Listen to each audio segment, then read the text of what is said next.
Assalamualaikum warahmatullahi wabarakatuh.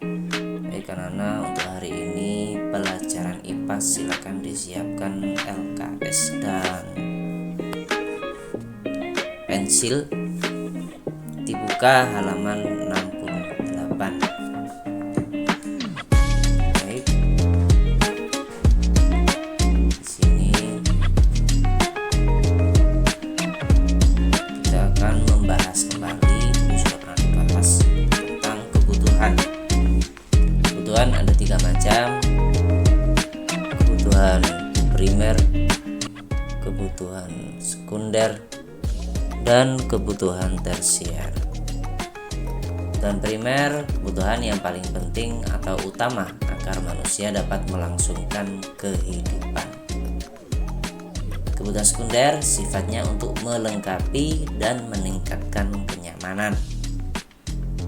Contohnya kipas angin, kulkas. Kebutuhan tersier berkaitan dengan peningkatan status sosial. Ini umumnya dapat dipenuhi oleh orang-orang yang berpenghasilan tinggi. Contohnya perhiasan atau HP yang mahal sampai puluhan juta, seperti itu. Tapi yang utama adalah kebutuhan primer, yang mana ini tidak bisa diganti dengan kebutuhan sekunder atau tersier, yang mana ini menjadi prioritas atau yang didahulukan. Jadi di sini ada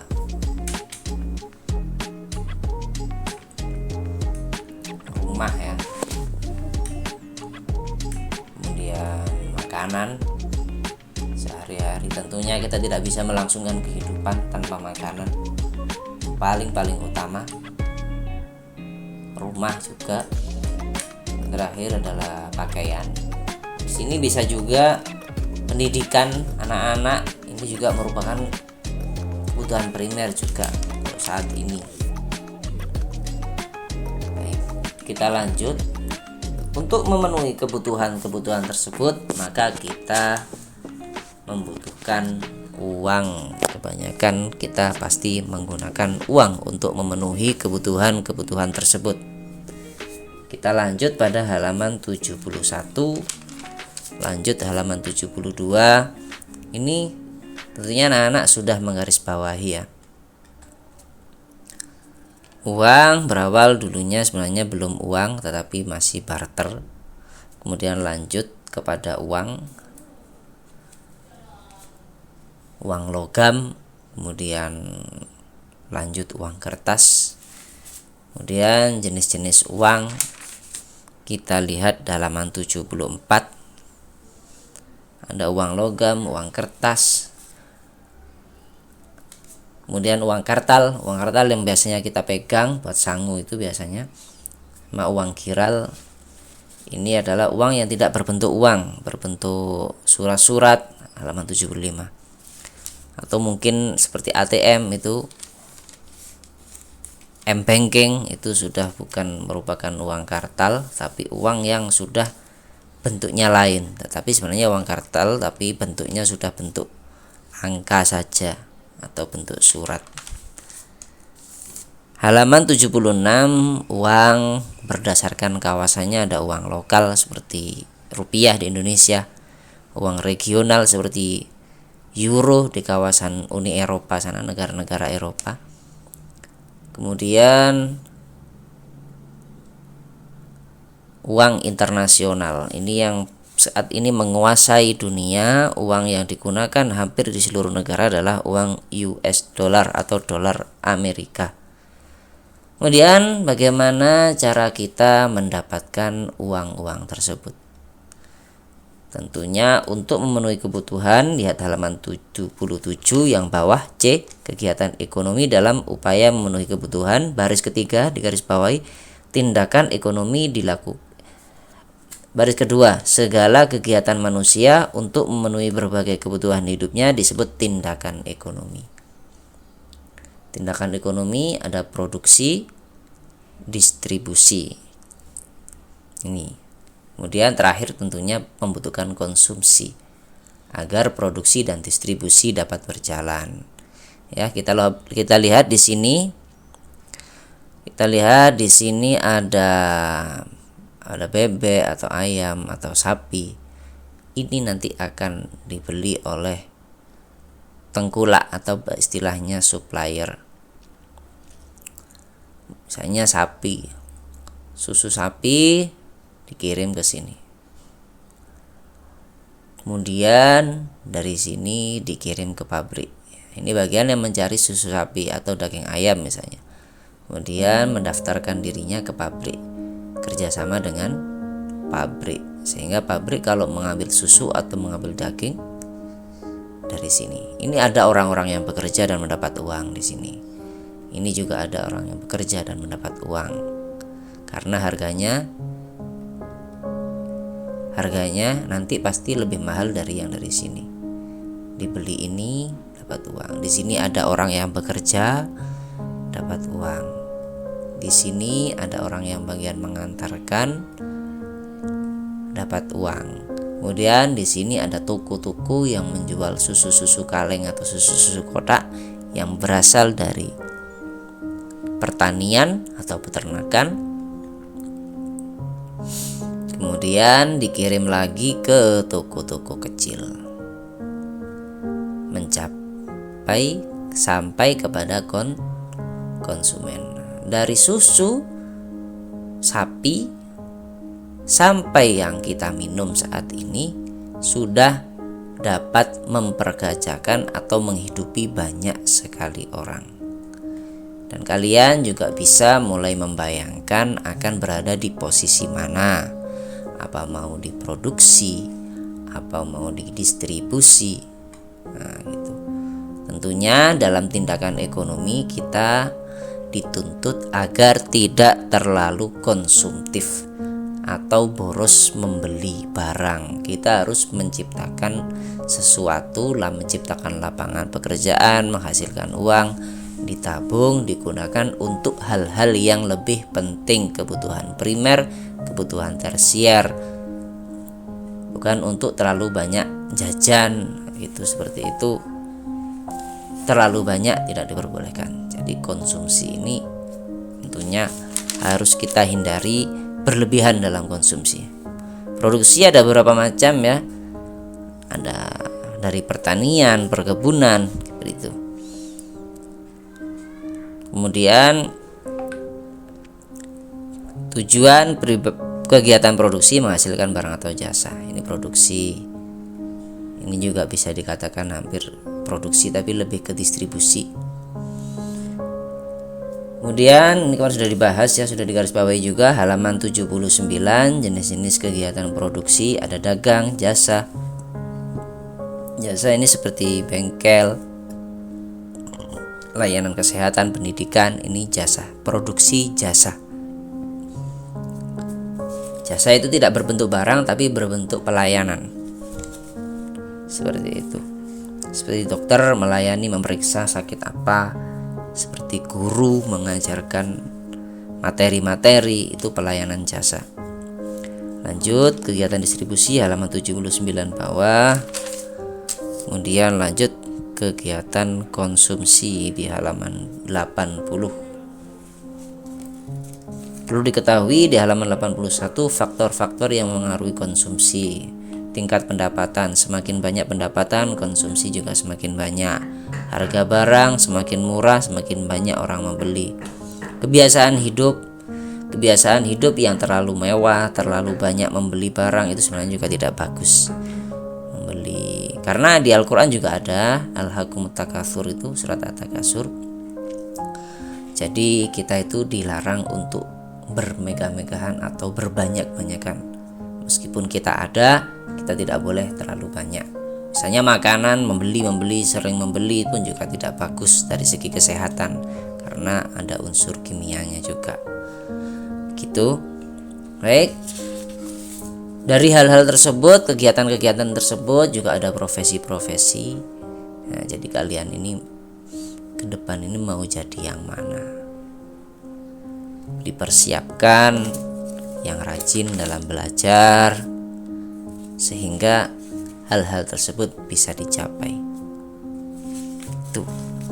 Jadi tentunya membutuhkan pribadi yang kuat, taat, sikapnya juga baik, rajin untuk mencapai hal-hal yang bagus.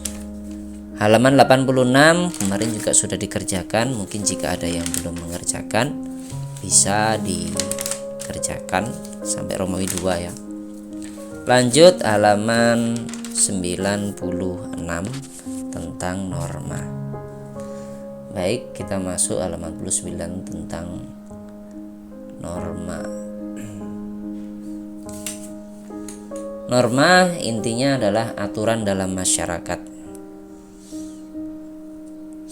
Halaman 96. Norma memberikan pedoman bagi perilaku anggota masyarakat untuk menciptakan sesuatu yang dianggap baik dan benar. Jadi tujuannya adalah norma itu menciptakan ketertiban, mencegah pertengkaran. Intinya itu. Kalau pengertiannya norma, aturan yang ada dalam masyarakat. Kalau ditanya jenisnya norma, ada 4: agama, kesusilaan, kesopanan, dan norma hukum. Lanjut halaman 97. Norma agama berasal dari ajaran-ajaran Tuhan. Contohnya membantu sesama manusia, menjauhi larangan agama, melaksanakan ibadah. Norma kesusilaan adalah norma yang membuat kita ini menjadi hubungannya baik dengan masyarakat, jujur, tidak menfitnah, tidak menghina, nolong-menolong, tidak melakukan perbuatan yang dianggap tabu di masyarakat. Contohnya kalau kita lihat berita ada perbuatan asusila, ketambahan A itu berarti tidak mengikuti norma susila atau kesusilaan. Tuh. Lanjut norma kesopanan. Norma kesopanan adalah menghormati yang lebih tua, makan menggunakan tangan kanan, mengucap salam saat bertamu atau masuk rumah, seperti itu. Lanjut norma hukum, ini berhubungan dengan Pak Polisi ya, dengan hakim, dengan pengadilan. Hal-hal yang tidak sesuai dengan undang-undang. Contohnya mencuri, nanti hubungannya dengan polisi, membunuh, tidak memiliki SIM, melewat lampu merah diterobos, seperti itu. Lanjut adat istiadat. Adat istiadat ini ada di halaman 101. Jadi di sini adat istiadat merupakan kebiasaan yang telah menyatu dengan tata kehidupan masyarakat tertentu. Jadi ada istiadat orang Jawa, adat istiadat orang Sulawesi, adat istiadat orang Sumatera, adat istiadat orang Batak, orang Bali, nah itu bermacam-macam sesuai dengan budayanya masing-masing. Jadi adat istiadat ini lebih kepada sesuatu yang dianggap suci atau sakral, lebih ke hal-hal yang sedikit gaib seperti itu. Ini memang ada di beberapa masyarakat tertentu. Sanksinya dapat berwujud teguran, celaan, pengucilan dari masyarakat. Jenis adat istiadat yaitu yang memiliki sanksi disebut dengan norma tadi. Seperti tadi ya,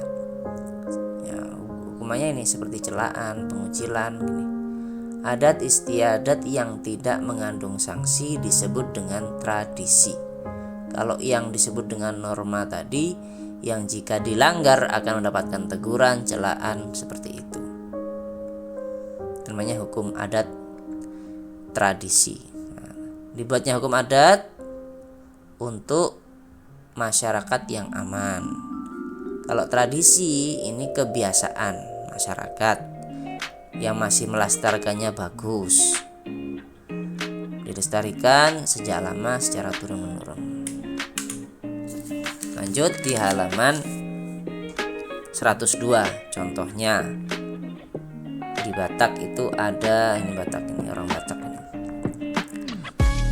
Jadi nama itu keturunan berdasarkan dari ibu, matrilineal kalau istilahnya, kalau di halaman 102 ya, di garis bawahi matrilineal. Kalau dari ayah itu patrilineal. Kemudian ada dari orang Jawa ya. Sebagian Jawa itu kalau mau menikah itu melihat tanggal-tanggal tertentu cocok apa tidak.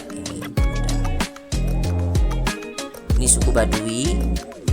Suku Baduy ini biasanya berpakaian warna gelap, berpergian berjalan kaki. Ada di Bali juga upacara pembakaran mayat, istilahnya ngaben. Lanjut, aturan ada 2. Ini hampir sama ya. Aturan ada 2, tertulis dan tidak tertulis. Aturan adalah serangkaian ketentuan, petunjuk, patokan atau perintah yang dibuat oleh manusia dengan tujuan untuk mengatur kehidupan manusia dalam sehari-harinya agar tidak melakukan sikap brutal, ingin menang sendiri, dan lain-lainnya. Tujuannya apa? Mewujudkan keteraturan hidup, uripe cek teratur. Jadi biar tentram. Ini syarat-syaratnya ya. Memperhatikan kebutuhan dan norma. Dilandasi prinsip keadilan, perdamaian, dan kebaikan bersama. Proses penulisannya berlangsung secara demokratis atau melewati musyawarah. Baik, sudah, terima kasih. Assalamualaikum warahmatullahi wabarakatuh.